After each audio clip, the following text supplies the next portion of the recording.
시간 잠깐 기도하겠습니다. 하나님, 이 시간 하나님의 말씀을 듣습니다. 우리에게 말씀하여 주시고 우리의 마음의 밭을 기경하여 주셔서 하나님의 살아있는 그 말씀, 생명의 말씀을 듣고 마음에 새겨 30배, 60배, 100배 열매를 맺는 귀한 시간으로 되게 하여 주옵소서. 예수님의 이름으로 기도합니다. 아멘. 여러분 혹시 유튜브 채널 중에 먹방이라는 걸 아십니까? 먹방. 이 먹방이 우리나라 신조어에서 세계에도 푸드 이팅 이런 영어로 얘기하지 않고요. 먹방 그대로 얘기합니다. 먹방. 뭐죠? 그냥 자기가 먹는 거 찍어서 올리는 거예요. 그러면 사람들이 그걸 보고 어떻게 느껴요? 대리 만족을 해요. 특히 다이어트 하는 사람들한테는 큰 대리 만족을 하죠. 아유, 배고픈데 뭘 또 봅니까? 그죠? 그런데도 저 사람이 내가 먹고 싶은 거, 내가 못 먹는 거 먹어주니까 너무나 좋죠. 그죠? 쯔양 아니? 소유라, 또 쯔양 혹시 아니? 모르는구나. 그래, 미안해. 자, 우리 아이들한테 물어봤어요. 네. 쯔양이라는 그 채널이 있어요. 정말로 제 몸의 반만 되는 사람의 여성인데 정말 많이 먹어요. 저렇게 먹다간 죽겠다 싶을 정도로 먹어요. 며칠 전에 영상을 봤는데 독도새우가 비싸잖아요.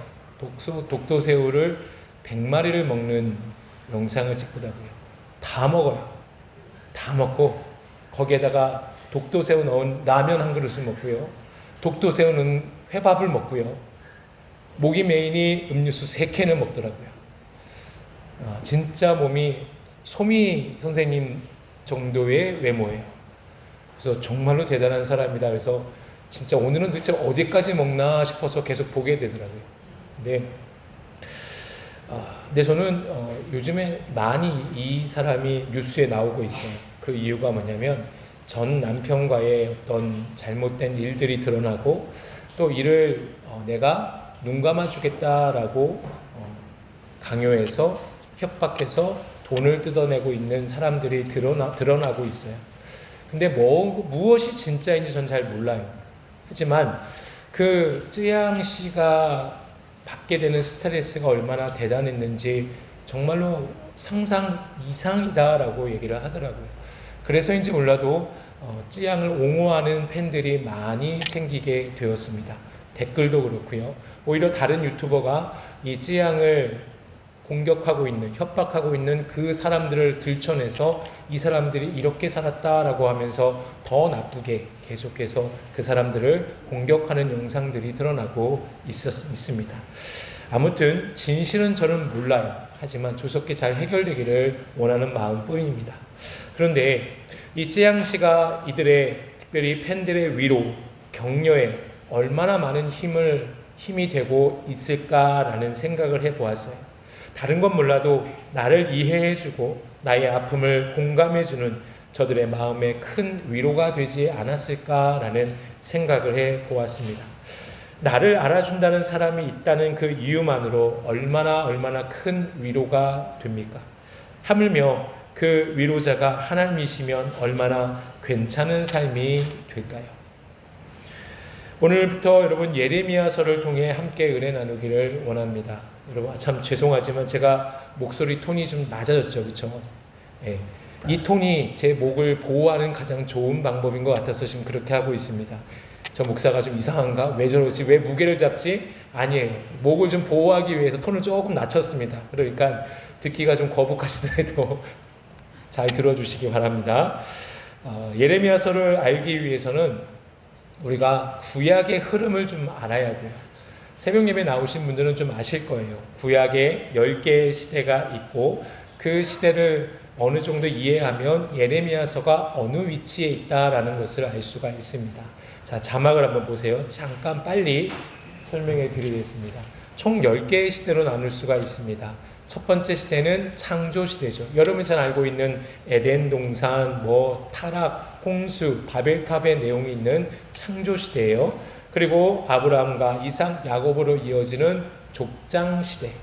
그리고 애굽에서 430년간 종살이하던 이스라엘을 모세를 통해 나오게 하셨고 광야로 들어가게 되는 출애굽 광야 시대. 그리고 40여 년간 광야 생활이 끝나고 이제 모세가 죽었어요. 그 이후에 누가 리더가 되죠? 여호수아가 리더가 돼서 가나안 땅을 정복해 가는 무슨 시대? 정복 시대. 또 하나님 약속하신 가나안 땅에서 하나님을 온전히 따라야 되는데 그렇지 않아서 계속 징계받고 그들이 또 회개에 돌아오지만 다시 또 벌을 또 죄를 범하는 그런 어떤 패턴이 계속 이어지는 사사시대가 다 구약의 5번째가 됩니다. 여러분 그래서 온니엘, 에훗, 삼손을 들어보셨죠? 그죠? 그들이 다 사사들이에요. 그리고 6번째가 이제는 이스라엘을 하나로 뭉치시는, 즉 왕을 한 명 세우셔서 왕정시대가 일어나는 단일 왕국시대가. 이스라엘 초대 왕이 누구죠? 사울, 그 다음에 다윗, 그 다음에 솔로몬. 여기까지가 이어지는 단일 왕국시대가 이어지고요. 그 다음에 이 솔로몬의 아들 르호보암이 잘못된 선택으로 인하여서 나라가 분열돼요. 물론 르호보암의 문제가 아니고 그 전에 솔로몬의 문제가 있었어요. 그래서 나라가 분열되는데 이스라엘이 총 몇 지파로 이어졌을까요? 12지파로 이어졌죠. 그래서 10개의 지파는 북쪽으로 올라가서 여로보암을 중심으로 북이스라엘을 세우고 나머지 유다와 베냐민 지파만 남쪽에 남아서 남유다라는 나라가 세워집니다. 이것이 곧 구약의 7번째 시대인 분열 왕국 시대가 돼요. 그리고 그 이후에 이들이 결국 하나님께 너무나 죄를 너무 많이 보면서 북이스라엘은 BC 722년경에 아수르에 의해서 멸망을 당하고요. 그리고 남유다는 586년 BC 586년에 바벨론에 의해서 멸망을 당함으로 포로 시대가 이어지게 됩니다. 여러분 이 BC 586년 남유다가 멸망된 그 때를 꼭 기억해 두시기 바랍니다. 자, 그리고 70년 후에 다시 남유다가 예루살렘으로 돌아오는 포로 귀환 시대가 이어져요. 이때 무너졌던 성벽과 성전이 다 건축이 됩니다. 하지만 그 이후엔 하나님의 그 어떤 말씀이 없는, 그 어떤 선지자도 하나님께서 보내시지 않는 400년간의 침묵 시대까지 이어지게 되고 여기까지가 구약의 10개 시대가 볼 수가 있습니다. 여러분 제가 빨리빨리 말씀을 드렸는데 조금은 정리가 좀 되십니까? 자, 여러분은 똑똑하시기 때문에 저보다 똑똑하시기 때문에 어떤 말씀을 들어도 잘 이해하실 거라 저는 믿습니다. 근데 오늘 본문에 있는 예레미야서는 바로 7번째 시대인 분열왕국 시대에 특별히 남유다에서 활동했던 예레미야 선지자가 쓴 편지입니다. 자, 그러면 이 편지 다음 자막을 보여주세요. 그 편지의 수신자는 누굽니까? 자, 읽어보세요. 시작.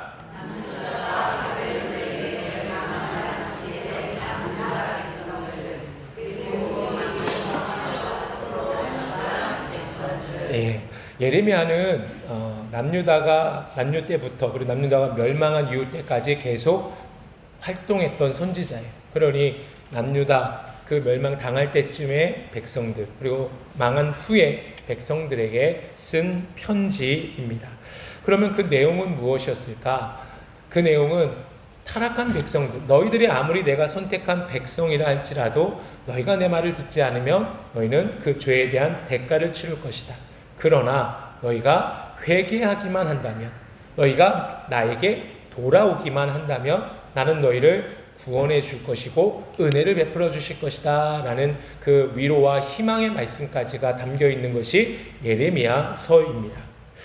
자, 여러분 잠깐 이 예레미야서에서 잠깐 보았는데요.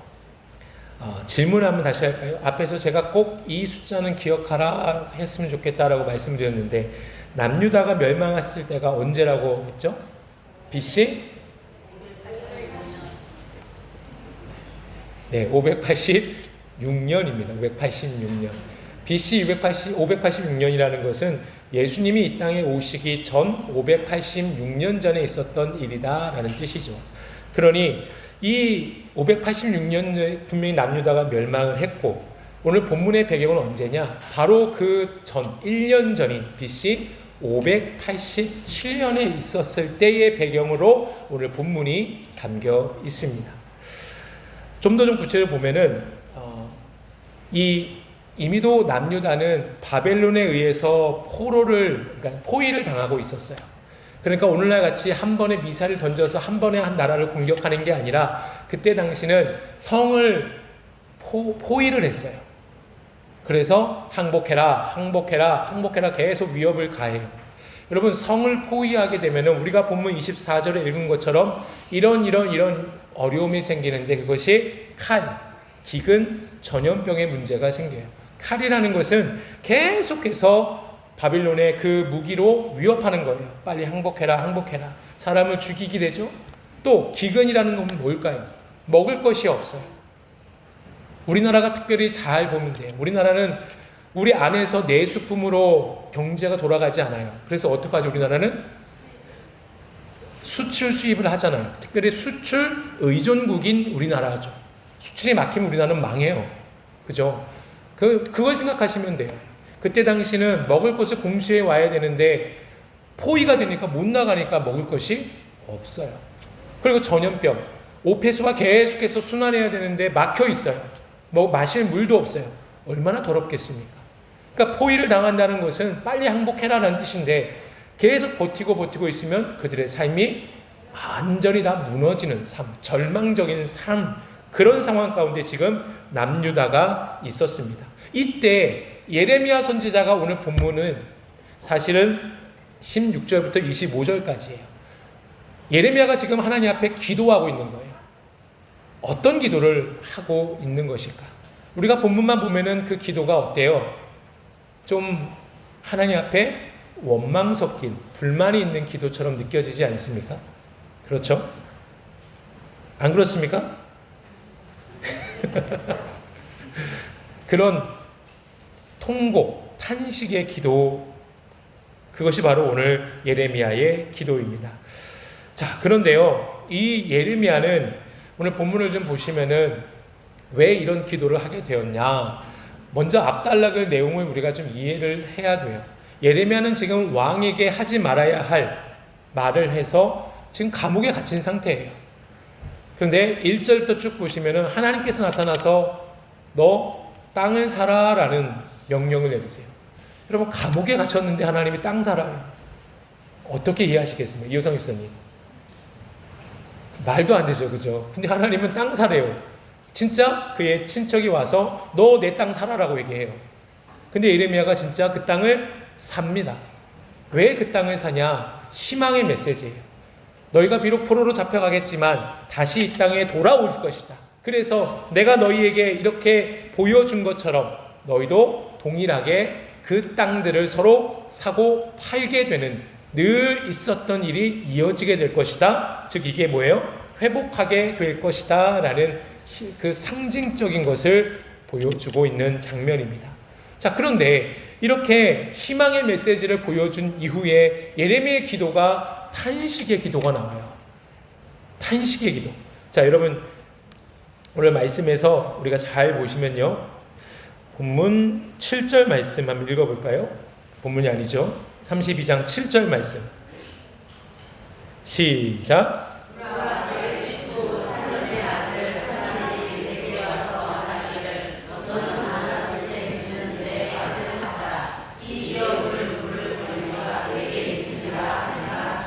아멘. 분명히 이런 상징적인 하나님의 뜻을 분명히 보여주세요. 이것은 반드시 말씀드린 대로 회복의 메시지예요. 위로의 메시지예요. 그죠? 그런데 이렇게 위로를 해주고 있는데 왜 예레미야는 탄식하고 있는 거예요?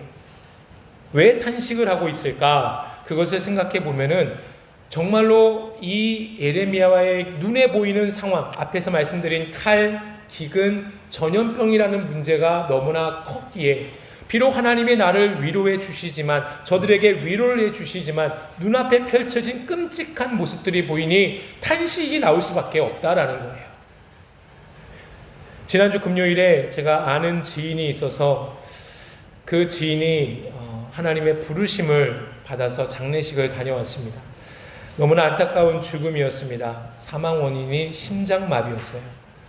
과로였다고 주변에서 말을 합니다. 정말로 열심히 사셨던 분이에요. 주변에 사람들의 적도 없었고요. 성품도 참 좋으셨던 분입니다. 한국 나이로 아직 60도 되지 않은 분이세요. 그분의 사망 소식을 듣고 몇 번이나 그 사망 문자를 계속해서 확인하고 또 확인해 보았습니다. 그런데 금요일날 장례식장 가기 전에 새벽에 그분을 위해서 또 그분의 유가족들을 위해서 기도하는데 문득 이러한 기도가 나오더라고요. 하나님은 생사의 주관자가 되심을 믿습니다. 그런데도 이번 일은 도저히 이해가 되지 않네요. 하나님의 뜻이 무엇입니까? 라고 계속 이런 기도가 나왔습니다.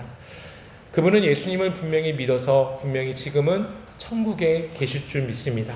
하지만 유가족을 향한 하나님의 분명한 계획하심도 있음을 믿지만 지금의 현실을 이해할 수 없게 터져나온 저의 탄식의 기도가 아니었나 생각해 보았습니다.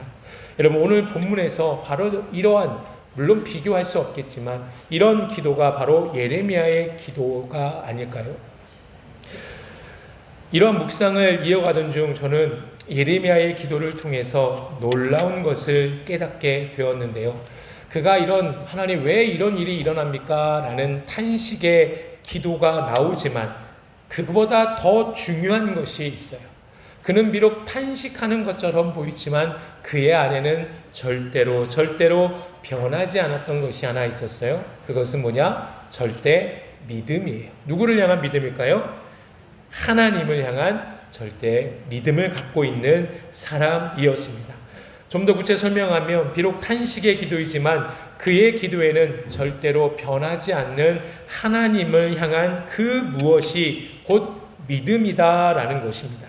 이 믿음이 곧 그가 오늘 말씀의 제목과 같이 그의 마음속에 슬픔에 압도되지 않는 삶을 살게 해준 것이다 라고 오늘 저 여러분과 나누기를 원합니다.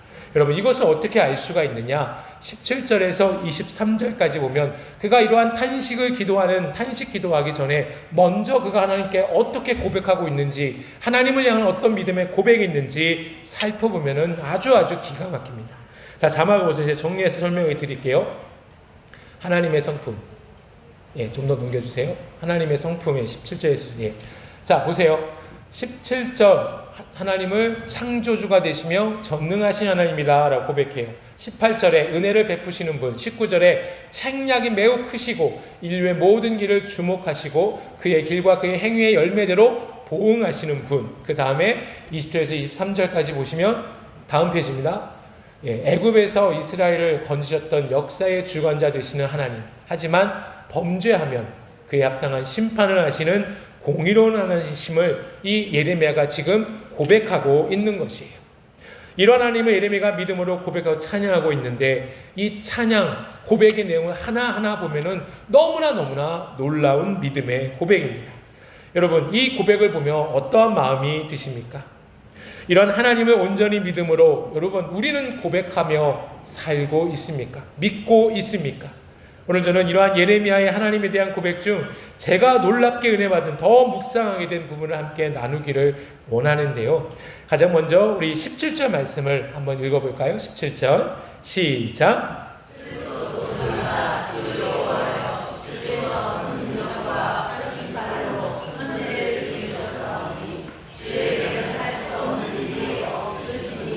아멘. 이 예레미야가 슬픔에 압도되지 않는 삶을 살 수 있었던 것이 하나님을 향한 절대 믿음이라는 것을 꼭 기억하세요. 그리고 그 믿음은 어떤 믿음이냐? 오늘 말씀 17절에 보면은 그는 하나님을 이렇게 고백합니다. 하나님은 전능하신 분이세요. 하나님은 창조주가 되세요. 이렇게 고백하고 있어요. 제가 장황하게 지금의 상황, 배경을 설명해 드리는 이유가 지금 예레미야의 눈에는 백성들이 죽어가고 있어요. 바벨론의 칼에 의해 죽어가고 있고, 못 먹어서 죽어가고 있고, 전염병으로 죽어가고 있어요.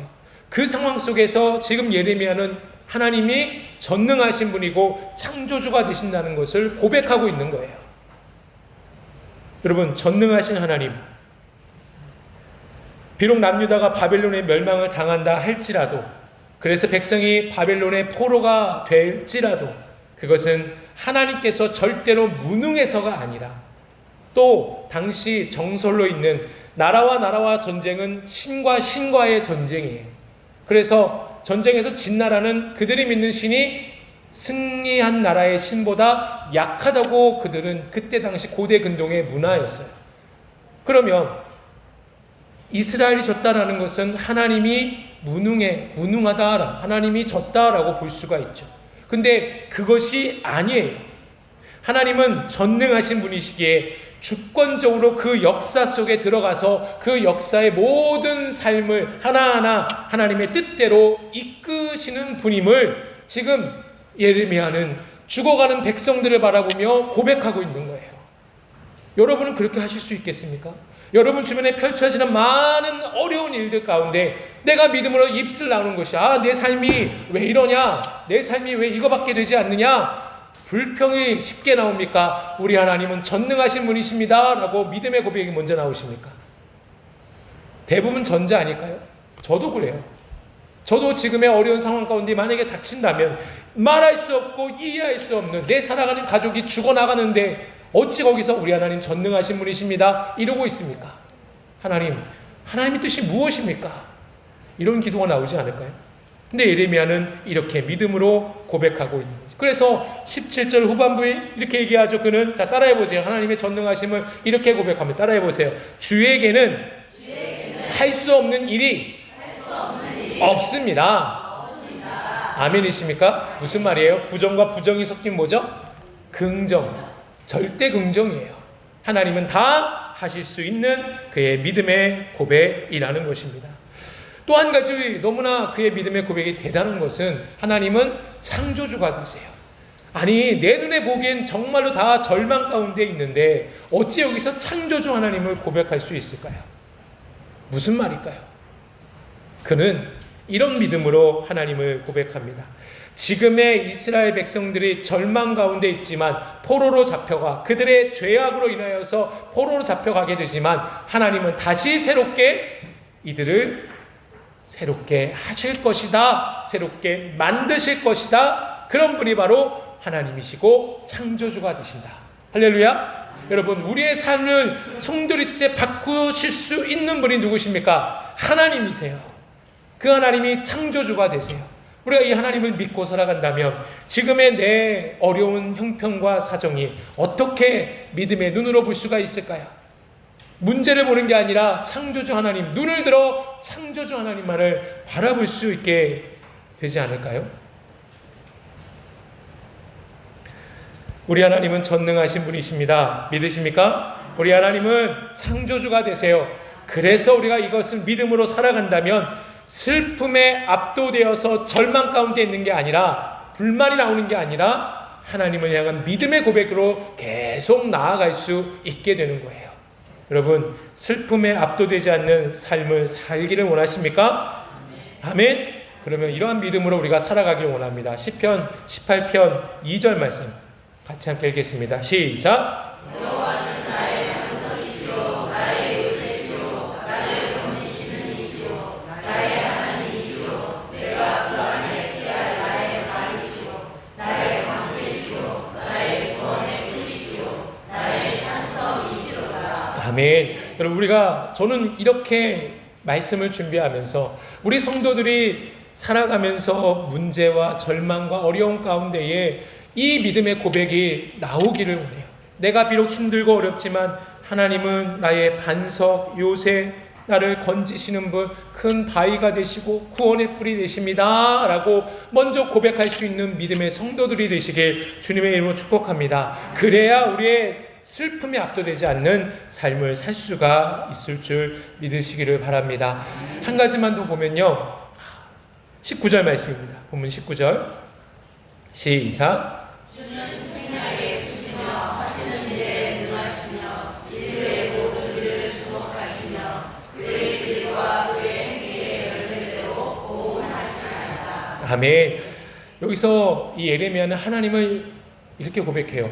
인류의 모든 길을 뭐 하시는 분? 주목하시는 분.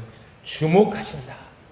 그런데 여기에 보면은 그 다음 말씀을 보면은 그가 어떤 행동을 하는지, 어떤 말을 하는지, 어떤 생각을 하는지 다 보시고 그 그의 합당한 열매를 보며 하나님께서 보응하신다라고 말씀하십니다.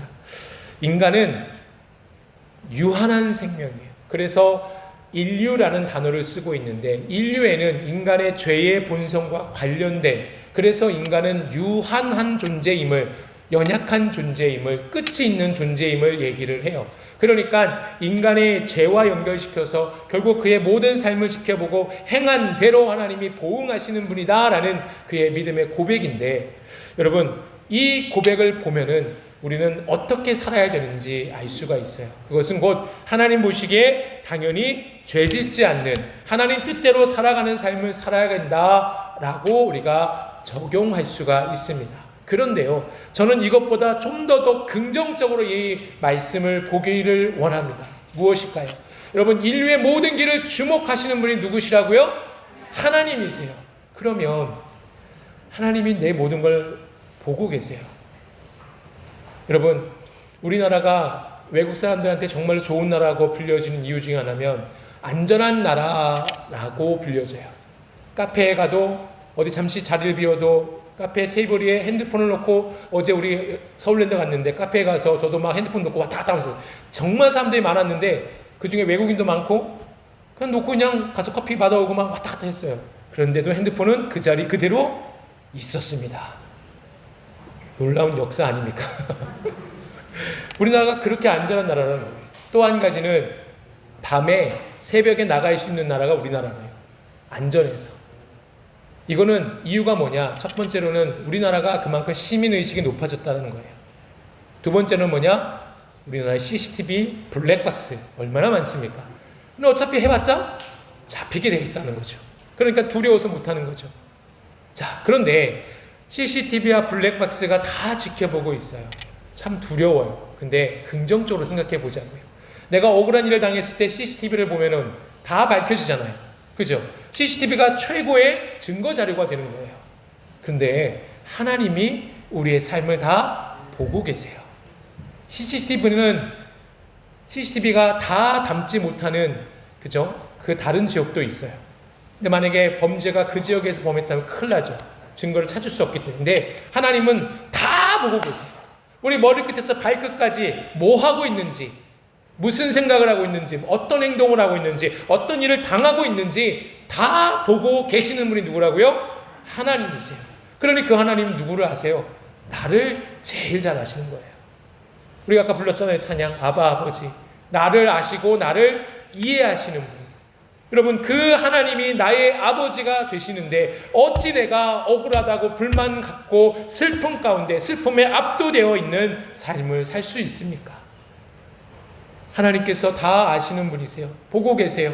그 하나님이 나의 주인이 되시고 나의 아버지가 되심을 믿고 살아간다면 지금의 억울함도, 지금의 어려움도 다 문제가 되지 않는다라는 것을 믿으시기를 바랍니다. 말씀을 정리합니다. 17절에 보면은 그의 탄식의 기도 시작을 알리는 슬프도소이다 라고 말을 하고 있습니다. 이 말은 언제 성경에서 사용되냐? 내 아들을 제물로 바쳐야 될 그 순간에, 많은 전쟁 중에 그 대적이 칼을 들고 나를 죽이려고 하는 그런 상황 가운데 품는 마음, 절망적인 그 순간에 쓰는 단어가 슬프도소이다 라는 이때 사용된 히브리어 단어예요. 그러니 지금 예레미야가 얼마나 지금 절망 가운데 있는지 아시겠습니까? 그럼에도 불구하고 그는 하나님을 고백합니다. 하나님은 전능하신 분이시고 하나님은 창조주가 되시고 하나님 우리 인생을 다 지켜 보호하시고 보고 계시는 분이다 라고 고백하고 있는 것이죠. 여러분, 그러니 그가 어찌 슬픔에 압도되는 삶을 살고 있다 말할 수 있을까요? 절대로 그렇지 않습니다. 비록 탄식의 기도, 원망의 기도로 보일지만 그의 마음속에 변하지 않는 하나님을 향한 그 믿음 때문에 그는 절대로 절망하는 상황이 아니라는 거예요. 여러분, 우리가 이렇게 살기를 원합니다. 아멘. 우리가 이렇게 살기를 원합니다.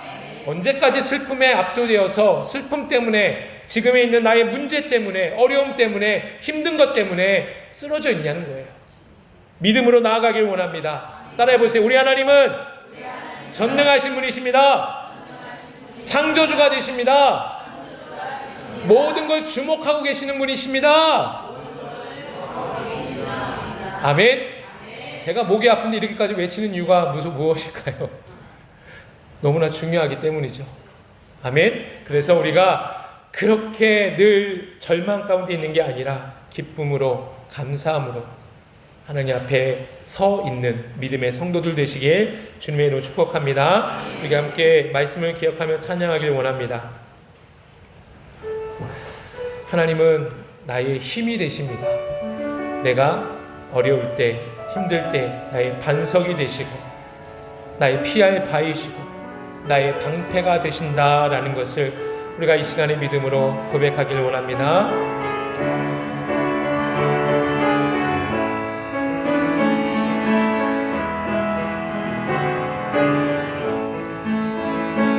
나의 힘이 되신 여호와여, 내가 주님을 사랑합니다. 주는 나의 반석이시며 나의 요새시라. 주는 나를 건지시는 나의 주, 나의 하나님, 나의 피할 바위시라면 나의 방패시라. 나의 하나님, 나의 하나님, 구원의 뿌리시여 나의 산성인 나의 하나님, 나의 하나님,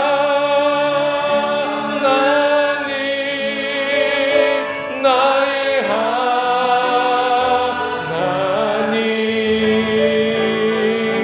그는 나의 여호와, 나의 구세주. 우리 시간 기도하기 원합니다. 우리의 삶은 지금의 많은 걱정과 고민과 말할 수 없는 어려움 가운데 있는 그 삶을 누가 알겠습니까?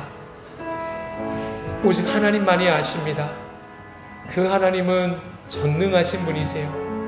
하실 수 없는 일이 아무것도 없는, 모든 것을 다 하실 수 있는 분이 우리의 하나님이 되십니다. 지금의 나의 슬픔과 아픔을 기쁨으로 다시 창조해 주실 분이, 새롭게 하실 분이 우리 창조주 하나님이 되십니다. 또한 사람들은 알지 못할지라도, 내 가족도 모르고 내 주변의 친구들도 모를지라도 우리 하나님은 나를 계속해서 바라보시는 분이시기에 나의 모든 것을 다 알고 계시며 내가 너를 사랑한다, 내가 너를 잘 안다 위로하고 계시는 그 하나님을 믿고 살기를 원합니다. 주님, 그렇게 살게 하여 주옵소서. 그래서 문제 가운데 엎드려 있는 삶이 아니라, 슬픔에 압도되는 삶이 아니라 압도되지 않는 믿음의 삶이 되게 하여 주옵소서. 이 시간 우리 주여 한번 외치고 기도하겠습니다. 주여, 살아계신 아버지 하나님 감사합니다. 하나님, 오늘도 우리에게 귀한 말씀 주셔서 하나님의 말씀을 듣고 말씀을 깨닫게 하심을 감사합니다. 하나님, 그렇습니다. 우리가 슬픔에 압도되지 않는 삶을 살기를 원합니다. 하나님, 우리 하나님이 전능하신 분이신데, 우리 하나님이 창조주가 되시는데, 우리 하나님이 모든 걸 바라보고 계시는데, 하나님, 우리가 왜 불만 가운데 있겠습니까? 하나님, 우리가 왜 그 문제 앞에 엎드려야 합니까? 하나님, 절대로 이제는 그렇게 사는 것이 아니라, 하나님, 예레미야가 지금의 기가 막힌 상황 가운데서도 하나님은 믿음으로 고백하며 더 하나님을 의지하는 그 삶을 살았던 것처럼, 아버지, 우리가 이 예레미야의 고백처럼 살게 하여 주시옵소서. 더 하나님을 바라보기를 원합니다. 더 전능하신 하나님을 의지하길 원합니다. 더 창조주가 되시는 하나님을 바라보길 원합니다. 더 하나님, 우리를 다 알고 계시는 하나님을 바라보게 하여 주시옵소서. 믿음을 도하여 주옵소서. 은혜를 도하여 주시옵소서. 하나님, 세상살이가 만만치 않습니다. 너무나 힘이 듭니다. 우리 가정에 펼쳐진 문제들, 내 사랑하는 가족들에게 있는 문제들, 건강의 문제, 사업의 문제, 물질의 문제, 재정의 문제, 하나님, 이런 모든 문제 앞에서 캄캄하고 어떻게 해결해야 될지 모르는 그 상황에 있습니다. 하지만 하나님, 그것으로 인해서 슬픔에 압도되어서 절망 가운데 있는 것이 아니라 오늘 우리 말씀을 기억하면서 예레미야가 그럼에도 불구하고 믿음으로 하나님을 고백했던 것처럼 나의 하나님은 전능하신 분이십니다. 모든 걸 다 하실 수 있는 분이시고 지금의 내 슬픔을 변하여 기쁨으로 새롭게 창조하실 분이시며 내 마음을 다 알고 계시는 그 하나님, 그 하나님을 더 의지하며 살게 하여 주옵소서. 더 이상 슬픔에 압도되는 삶이 아니라 기쁨과 감사로 살아가는 믿음의 성도들이 되게 하여 주시옵소서. 지금은 예수 그리스도의 은혜와 하나님의 크신 사랑하심과 성령의 인도 교통하심이 오늘 말씀을 듣고 이제는 믿음으로 살겠습니다. 쓰러져 있지 않겠습니다. 한 걸음 더 주님만 바라보겠습니다. 결단하는 우리 믿음의 모든 성도들 머리 위에, 저들의 가정과 일터 위에 영원토록 함께 하실 것을 간절히 축원하옵나이다. 아멘. 아멘. 하나님.